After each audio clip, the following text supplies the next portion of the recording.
यार एक मिनट सोचो, धर्म, आस्था, शांति, इन सब से जुड़ी सबसे पवित्र जगह कौन सी होती है? मंदिर होती है, मोनेस्ट्री होती है, चर्च होती है, मस्जिद होती है। और वहां के सबसे रिस्पेक्टेड लोग कौन होते हैं? वो होते हैं मॉन्क्स, बाबा, पुजारी, फादर, या फिर क्या नाम है, मौलवी। क्या हो अगर मैं कहूं कि एक औरत ने इन्हीं मॉन्क्स को अपने जाल में फंसाकर एक दो नहीं, 100 करोड़ से भी ज्यादा का घपला कर लिया है। ये कोई मूवी की स्क्रिप्ट नहीं है भाई, ये है थाईलैंड की असली कहानी। एक ऐसा स्कैंडल जिसने पूरे देश की नींव को हिला के रख दिया है। यह कहानी है मिस गोल्फ की, ऐसी नारी जिसने बड़े बड़े मॉन्क्स को पिघला दिया। तो चलो आज इस केस की पूरी एटोनॉमी एफआईआर स्टाइल में डिकोड करते हैं। तो सीन शुरू होता है थाईलैंड में। हमारी स्टोरी में एक कैरेक्टर है, एक 35 साल की औरत, विलावन इमास्वत। पब्लिक और पुलिस ने इसे नाम दिया है मिस गोल्फ या सिक्का गोल्फ। सिक्का थाईलैंड में उस औरत को कहा जाता है जो मॉन्क्स की सेवा करती है। पर भाई इसने सेवा के नाम पे जो किया ना, वो सुन के तो होश ही उड़ जाएंगे आपके। पुलिस ने जब इसको अरेस्ट किया तो इसका नॉनथाबुरी के लग्जरी घर से किया गया, लाइफ स्टाइल एकदम हाई फाई। लेकिन इतना पैसा आ कहां से रहा था? पुलिस के हिसाब से इस पूरे खेल के पीछे मेन रीजन था ऑनलाइन गैम्बलिंग की बुरी लत। इस लत को पूरा करने के लिए मिस गोल्फ ने एक ऐसा प्लान बनाया जो सालों तक चला। अब सुनो, इनका जो काम करने का तरीका था वो एकदम सिस्टमैटिक, एकदम प्रोफेशनल होता था। ठीक है, पुलिस ने इसके ऑपरेशन को नाम दिया नारी फिकट फर, यानी कि वो औरत जो मॉन्क्स को भी हरा दे। और इसका प्लान 3 सिंपल स्टेप्स में काम करता था। पहला स्टेप था टारगेटिंग। मिस गोल्फ छोटे मोटे मॉन्क्स पे टाइम वेस्ट करती ही नहीं थी। उनका टारगेट थे हाई रैंकिंग मॉन्क्स, मंदिरों के हेड्स, प्रोविजनल चीफ, जिनके पास पावर थी, और उससे भी जरूरी जिनके पास कंट्रोल में मंदिर का पैसा था। और इन तक पहुंचने का तरीका, वो एक सीनियर मॉन्क के साथ उसकी असिस्टेंट बनके मीटिंग और सेमिनार्स में चली जाती थी और वहां से अपने अगले टारगेट्स को आइडेंटिफाई करती थी, बिल्कुल शातिर तरीके से, प्रोफेशनली।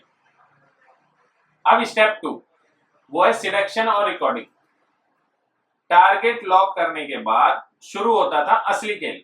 वो इन मॉन्क्स को अपने जाल में फंसाकर उनके साथ फिजिकल रिलेशनशिप बनाती थी। ये थाईलैंड के बुद्धिस्ट रूल का सबसे बड़ा पाप है, जहां एक मॉन्क किसी औरत को छू भी नहीं सकता, टच भी नहीं कर सकता। लेकिन आगे जो हुआ वो तो इससे भी ज्यादा शॉकिंग था। पुलिस को मिस गोल्फ के फोन से 80,000 से ज्यादा एक्सप्लिसिट फोटोज और वीडियोस मिले हैं, साथ में इंटीमेट चैट लॉग्स। और सबसे होश उड़ाने वाली बात है, पुलिस ने बताया कि वो वीडियोस ऐसे रिकॉर्ड करती थी जिसमें मॉन्क का तो चेहरा साफ दिखाई दे, पर उसका अपना चेहरा छिपा रहे। मतलब ब्लैकमेल करने का फुल प्रो प्लान पहले से ही तैयार था। अब तीसरा स्टेप है ब्लैकमेल। जब उसके पास प्रूफ आ जाता था तो शुरू होती थी असली वसूली। उसका फेवरेट डायलॉग था, मैं प्रेग्नेंट हूं और अब चाइल्ड सपोर्ट के लिए पैसे भेजो मुझे। एक केस में तो उसने बैंकॉक के एक फेमस मॉन्क से 7.2 मिलियन बात, यानी लगभग 1.8 करोड़ रुपए मांग लिए थे। बेचारे मॉन्क के पास सिर्फ 2 ही ऑप्शन थे, या तो पैसा दे दो या फिर बदनाम हो जाओ।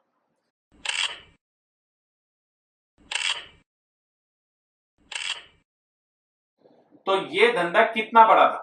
पुलिस इन्वेस्टिगेशन के मुताबिक पिछले 3 साल में मिस गोल्फ के बैंक अकाउंट में 385 मिलियन बात आए थे। इंडियन रुपीज में अगर कन्वर्ट करें तो ये बनता है करीब 100 करोड़ रुपए। और सबसे शॉकिंग बात, ये पैसा मॉन्क्स की पर्सनल सेविंग से नहीं आया था। मॉन्क्स के पास इतना पैसा कहां से होगा, बल्कि ये मंदिर के ऑफिशियल बैंक अकाउंट से ट्रांसफर हुआ था। मतलब लोगों ने धर्म के नाम पे जो दान दिए, ठीक है ना, वो पैसा ब्लैकमेल की रकम चुकाने में यूज किया जा रहा था। ये सीधा सीधा पब्लिक फंड्स का घपला था।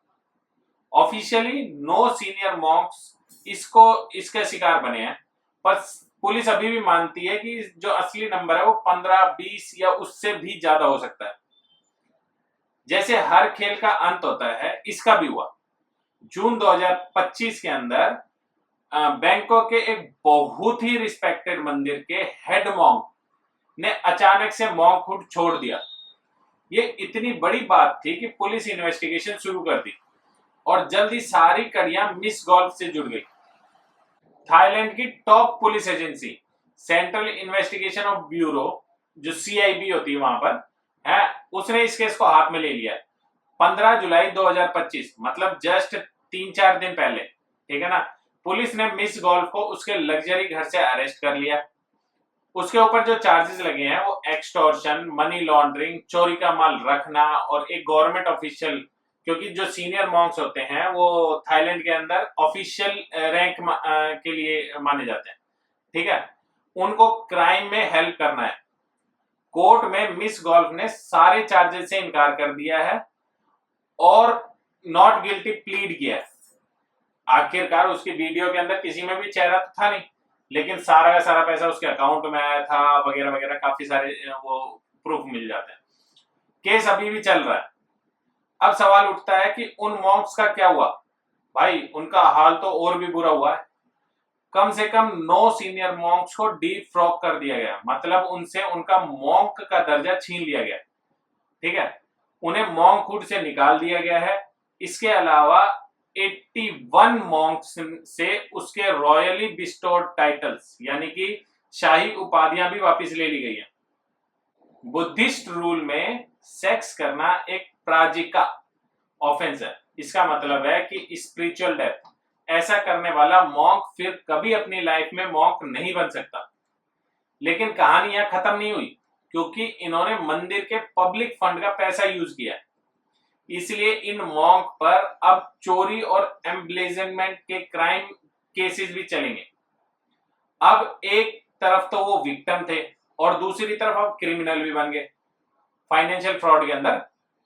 इस एक स्कैंडल ने पूरे थाईलैंड को हिला के रख दिया। लोगों का धर्म पे से विश्वास पहले ही उठ रहा था, खासकर यूथ का। इसने मंदिरों के फाइनेंशियल सिस्टम पर अब एक बहुत बड़ा सवाल खड़ा कर दिया है, जहां करोड़ों का दान आता है, ठीक है, पर कोई ट्रांसपेरेंसी नहीं है। वो ट्रांसपेरेंसी कहीं पर भी नहीं होती वर्ल्ड के अंदर। कोई भी मंदिर से रिलेटेड उसके अंदर ट्रांसपेरेंसी वगैरह करने ही नहीं देता। आई थिंक चाइना के अंदर फिर भी वो ट्रांसपेरेंसी लाने की कोशिश कर रहे हैं, ठीक है। अब सरकार जाग गई है। थाईलैंड के प्राइम मिनिस्टर ने मंदिरों के लिए नए और सख्त कानून बनाने का ऑर्डर दिया है। एक नया बिल भी प्रपोज किया जा रहा है, जिसके तहत अगर कोई मॉन्क सेक्स करते हुए पकड़ा गया तो उसे 1 से 7 साल की सजा हो सकती है, और उस मॉन्क को ही नहीं बल्कि उसके साथ जो बंदा सेक्स कर रहा होगा, जो इन्वॉल्व होगा, उसे भी जेल होगी। तो दोस्तों, ये थी मिस गोल्फ की कहानी। एक औरत की गैम्बलिंग के लत ने एक पूरे देश के धर्म और आस्था को दांव पे लगा दिया।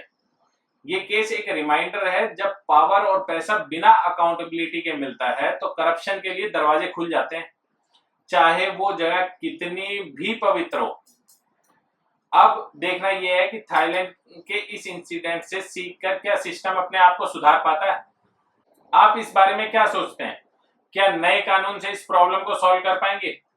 मुझे नीचे कमेंट्स में जरूर बताना। अगर आप मेरी राय पूछे तो मेरे हिसाब से प्रॉब्लम सॉल्व नहीं होगी। क्यों?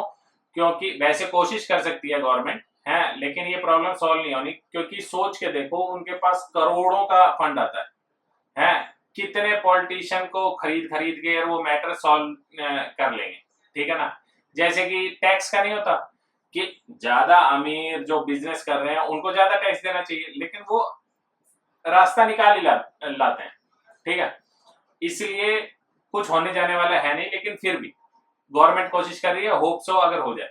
अगर आपको ये इन्वेस्टिगेशन पसंद आई हो तो वीडियो को लाइक करें, दोस्तों के साथ शेयर करें और चैनल को सब्सक्राइब करना ना भूलें।